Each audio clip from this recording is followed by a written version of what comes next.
Hey, Big Ed, tomorrow I'll be taking a finals for a class that I have started studying for at the start of last week. On a scale of 1 to 10, how Jover is it for me? No, you can easily do that. That happens all the time. You're gonna need to clutch up. You're gonna need to put on a little clutch factor. That's pretty classic college behavior, dude. I think you can do it free. I just finished my final project today and I started it 2 days ago. Yeah, again, you're in the season of a lot of people putting off a lot of work and doing it at the end. One of my Marketing Monday researchers just clutched up all their finals done. And they're smart as hell. I mean, they're great. They do good work on stuff related to this stream. And then, yeah, just lock in, bro. You're fine. I never studied more than 2 days for any test in my life except for a license exam. 2 days collectively, or you've never studied more than 2 days prior? Hours is what matters. I think 2 days is pretty normal. What I used to do, I mean, especially like if I even think back to high school, in high school, every single exam, every single test can be solved, usually, or can be passed with memorization. And the best way to do memorization is to do like flashcards right before you do something.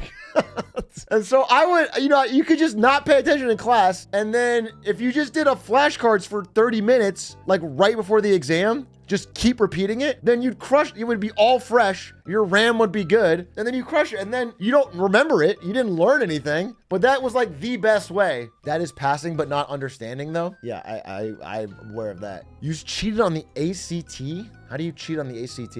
I remember when I was taking the SAT, there was a movie. Actually, maybe this is before that. But there was a movie called The Perfect Score, starring Chris Evans and Scarlett Johansson as two kids that try to steal the answers to the SAT. I remember that. It was a cool movie. Bro, you ain't cheating the government. People cheat the government all the time. The government's one of the most cheated places. The governmental fraud is where tons of money goes.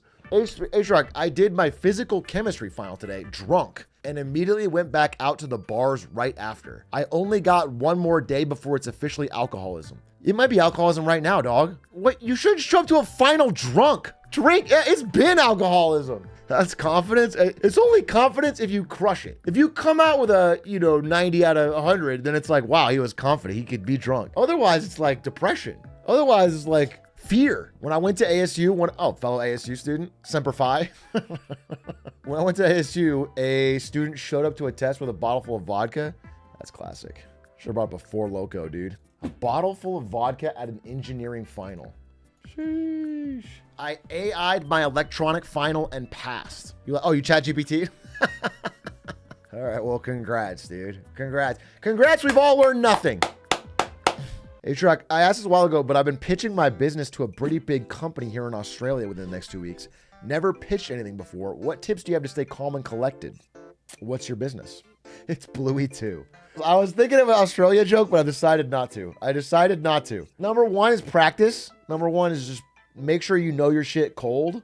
The more you feel like you truly understand what you're talking about and are ready for questions, think of example questions they can ask. Try to, if you're doing a pitch, never be just reading. Never just be like reading off a slide or something. Try to just know it and then like pitch it like you're doing it organically. And so do that. Just get practicing. And then the second thing is like preempt questions. Like get ready, get some example questions they're going to get asked and think about the answers. So nothing surprises you.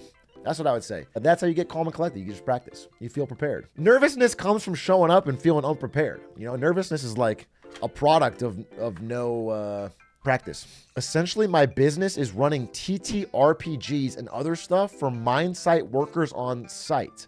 Oh, tabletop? Wait, your business is you go around to depressed mine workers and play D&D with them? That's awesome. That's actually sick. I've never thought of that as a business, but that's kind of a fire idea. There's very high rates of depression. Hopefully this will help the workers. Yeah, I mean, that's pretty cool.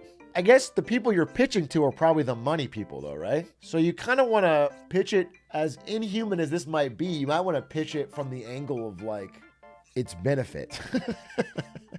You know what I'm saying? You want to, like almost like a risk mitigation or like a productivity angle, or like, this is a relatively low cost way with high benefit to improve your workers' morale and productivity and life. And I would do that and not just, I wouldn't spend too much time. This is my only concern when I hear your pitch. I worked in the Bay Area, Twitch and video area, gaming area for a while. And so you'll often hear, like, even if I wasn't personally receiving the pitches, people would tell them about before they do it, like gaming pitches for game ideas, or things like that. And one of the things you hate to hear is when they start talking too much about the lore about their game. My only concern when I hear a pitch is that you might start talking about the rules and shit of D&D. They're not going to want to hear that. You don't need to tell them about your campaign. You don't need to tell them about how D&D works. You don't need to, do you know what I'm saying? I think you just need to tell them about the benefits and maybe a little light thing on like how you've done it and it's worked before. I think a lot of extraneous details get added in pitches from people that think they're more important to the listener than they are. Any legit advice for first-time home buyers in the US looking to close later this year? Depends on your market, bro. Depends on where you're at. Really, really high prices and really high interest rates right now. So I gotta be honest with you. My advice is have a lot of money. You're buying a real generationally bad price to income. Good advice? I guess buy a home you can afford. Oh, okay, here's my honest advice. So I'm of the opinion that the labor market is softening. You know, the number of good full-time jobs is shaky and decreasing. And so there's more risk of things like layoffs, of things like restructurings, etc. And also like people that are like, oh, if I lose this job, I can easily get another one. Well, it's actually pretty hard right now. So you need to be careful with buying the maximum possible house you can afford, because that can get real dicey if you're assuming a certain level of income or whatever that could change. That's what I would tell you. That's my honest advice, is like, you look back on some of the people that really got ruined in 2009, it's people like that had like a lot of debt and they assumed they could always make the payments, and then shit got, you know, just a little more safety is probably, I'm not trying to discourage you, Lundy Co. If you need a house, you need a house. End of the day, that's how it works. Maybe you're getting married, maybe whatever, you need a house. Just keep that in mind. You know, I just don't want you to be so euphoric. Hey, over the past month, I've applied to 500 internships and I got my first offer today. But since the market's so bad, my pay has gone down despite having graduated plus 1 year of master's. That sucks, but congratulations on the insane grind. 500. Yikes, bro. 500 for an internship. Man, this market is rough. But anyway, congrats on getting it done. I mean, you know, doing what you gotta do, bro. I've seen internships getting rescinded. Happened at Tesla, actually. Tesla just rescinded all their internships. People that thought they had a Tesla internship have found out they have nothing, and that they're scrambling to find a new. Dude. Graduate students do internships all the time. They should. Internships are like one of the best ways during school to get a job afterwards. Spotify rescinded 40% of the internships. That's because Drake's streaming numbers are down.